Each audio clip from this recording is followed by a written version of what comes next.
Shalom, peuple de Dieu. Nous, pasteur Élie Djema de l'Assemblée de délivrance et de la révélation, venons comme il est de coutume partager la parole de Dieu sur le thème intitulé « Aucun salut dans la fuite ». Personne ne peut gagner, ne peut prendre possession de sa terre promise en fuyant. Il faut affronter les obstacles. Il faut aller droit vers l'objectif. Nonobstant les blocages, les combats, nous devons nous tenir droit.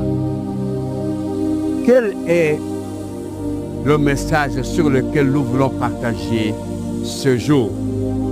Nous allons lire dans Jérémie chapitre 46, versets 3 à 6,10. Préparez le petit et le grand bouclier et marchez au combat. Attelez les chevaux, montez, cavaliers, paraissez avec vos casques, polissez vos lances, revêtez la cuirasse. Que vois-je? Ils ont peur, ils reculent, les vaillants hommes sont battus, ils fuient sans se retourner. L'épouvante est de toutes parts, dit l'Éternel. Que le plus léger ne trouve aucun salut dans la fuite. Que le plus vaillant n'échappe pas. Aucun centurion sur les rives de l'Euphrate. Il chancelle et il tombe. Verset 10. Ce jour est au Seigneur, à l'Éternel des armées. C'est un jour de vengeance où il se venge de ses ennemis. L'épée dévore, elle se rassasie. Elle s'enivre de leur sang, car il y a des victimes du Seigneur, de l'Éternel des armées, au pays des septentrions, sur les rives de l'Euphrate. Ici, c'est la parole de l'Éternel qui fut adressée à Jérémie, le prophète, sur les nations, sur l'Égypte. Israël faisait face à des ennemis comme il est aujourd'hui.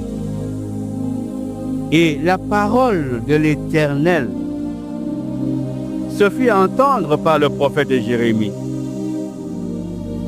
À l'Égypte, cette parole lui demanda de se préparer au combat, car l'heure de la vengeance est arrivée. Tu traverses peut-être aujourd'hui, comme je le suis, des temps d'opprobre, des temps d'humiliation, des temps de remords. Peut-être aujourd'hui, ta santé est touchée. Peut-être aujourd'hui, ton ministère est touché. Peut-être aujourd'hui, ton travail est touché. Mais, comme Israël faisait face à Goliath, comme Israël était face à la mer Rouge, comme Israël était face au roi Og, et basant, Israël n'avait pas regardé les combats. Israël s'était appuyé.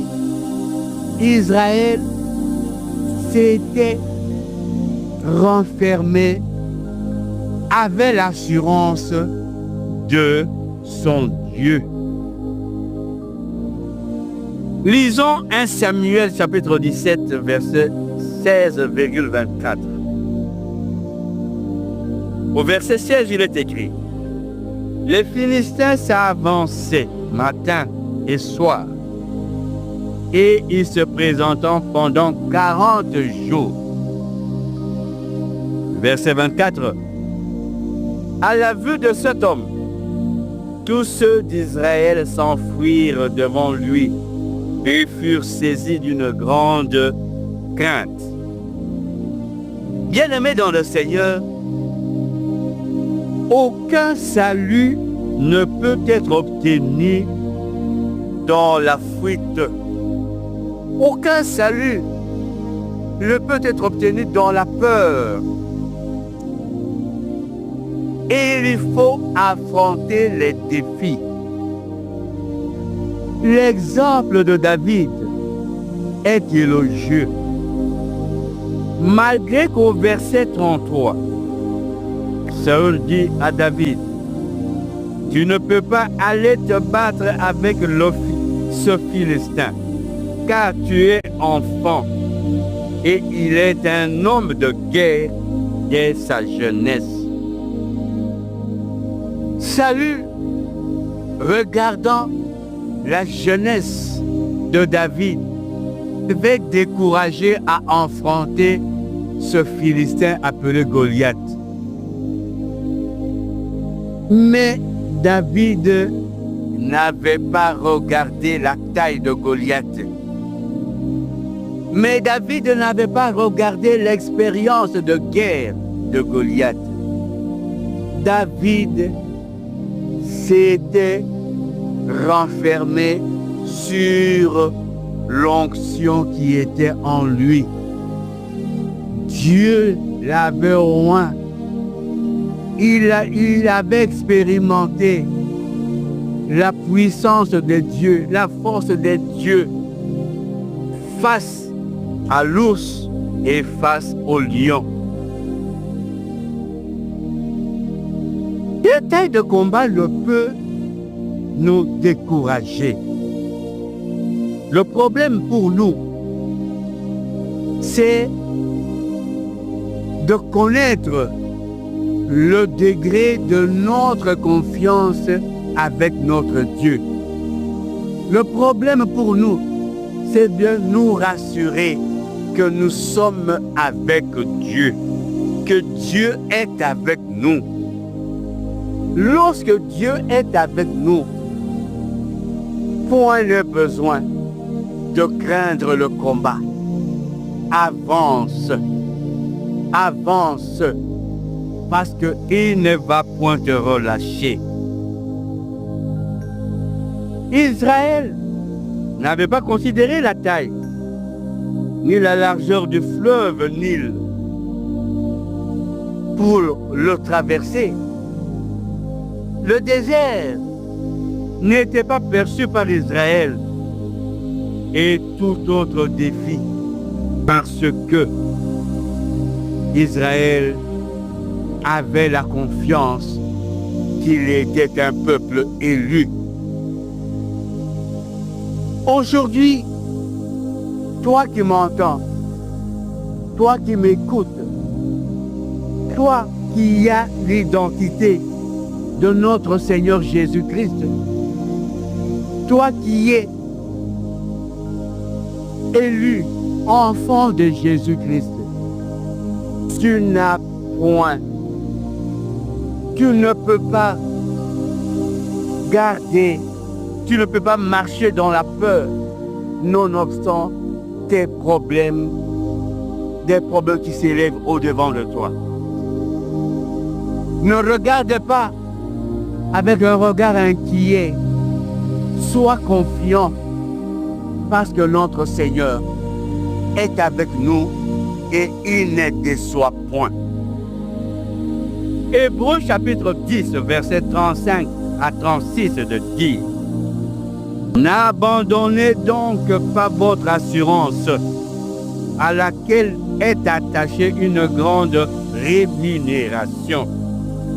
Car vous avez besoin de persévérance, afin qu'après avoir accompli la volonté de Dieu, vous obteniez ce qui vous est promis. Hébreu est clair là-dessus. Hébreu nous recommande de ne pas abandonner notre assurance. Nonobstant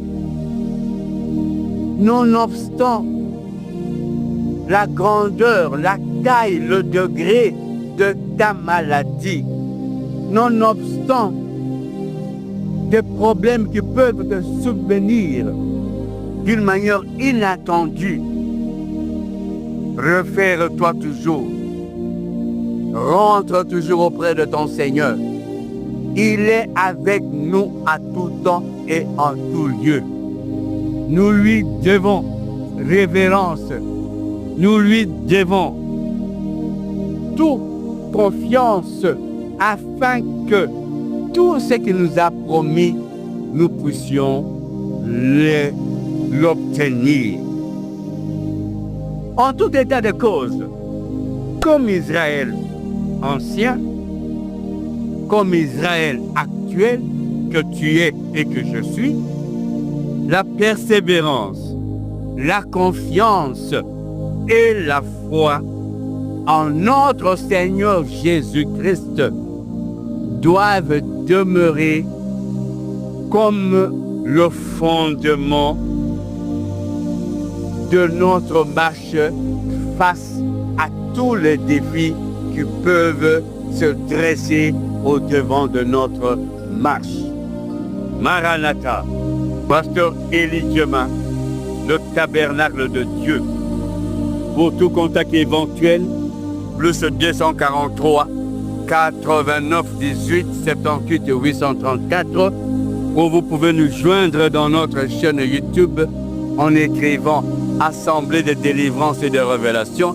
C'est à quoi nous vous invitons à vous abonner, à partager surtout, afin que chacun de nous soit enseigné, soit formé et puisse garder sa foi, sa confiance en notre Seigneur Jésus-Christ.